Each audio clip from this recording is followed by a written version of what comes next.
Somalia's deadliest bombing, a brother's desperate search. Mogadishu, Reuters. When Somalia's deadliest truck bomb exploded on Saturday, Abdi Ali Ibrahim raced to the smoking crater just meters from where his beloved sister Asha had a small business selling fuel.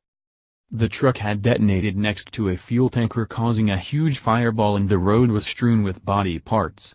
Hopeful that Asha, a pregnant mother of two, may have been injured and taken away by ambulance, Ibrahim embarked on a frantic round of Mogadishu's hospitals, starting with the biggest, Madina. "I found many dead bodies, injured ones, body parts and burned bodies that were horribly shrunken. She was not there," he told Reuters as he sat hunched on a bench. For 2 days Ibrahim clung to the hope that 44-year-old Asha had somehow survived the twin bombings that killed more than 300 people, the worst such attack in Somalia's history. The bombings were similar to others claimed by al-Qaeda-linked al-Shabaab insurgents, although the militants have yet to claim Saturday's attacks. Experts say the target may have been nearby government buildings, but the bomb went off too early. Rushing from hospital to hospital, Ibrahim was nauseated by the piles of burned flesh, but also tormented by the slim possibility his sister and her unborn baby might have survived and be in pain somewhere needing his help. Finally, Ibrahim returned to the scene where Asha sold fuel. "Just 3 meters away from where she sat, I saw a dark hole blown by the truck bomb. I could see sacks laid by the road upon which police placed organs, heads, limbs," Ibrahim said. "I saw her hand on a stone under a tree. It was her hand and it had the ring on her finger." Ibrahim took the hand to his elderly mother.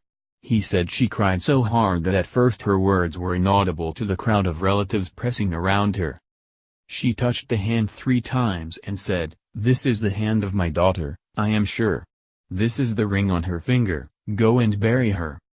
As the scale of the attack became clear, President Mohamed Abdullahi Farmajo ordered 3 days of national mourning, doctors begged for blood donations, and the city's overstretched ambulance workers who had toiled to save the injured found time to begin ferrying the dead to the morgue.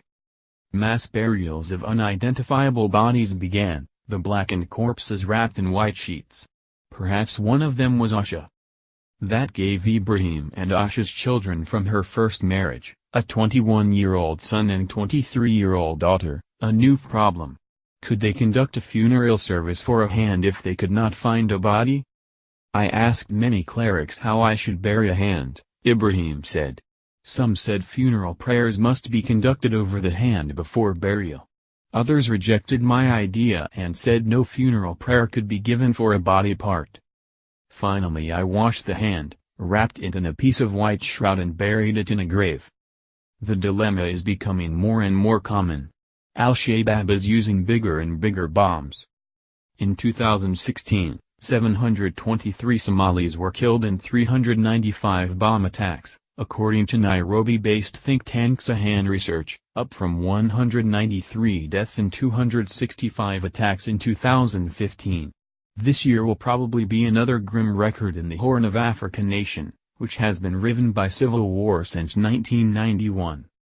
According to think tank Sahan, 40% of those killed last year and more than half of the injured were civilians.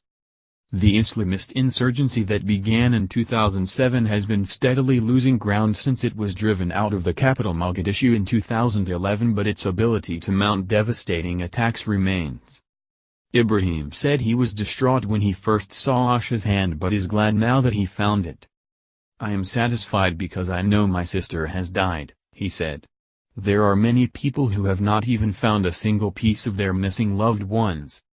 Additional reporting by Catherine Auerold in Nairobi, writing by Catherine Auerold, editing by David Clark.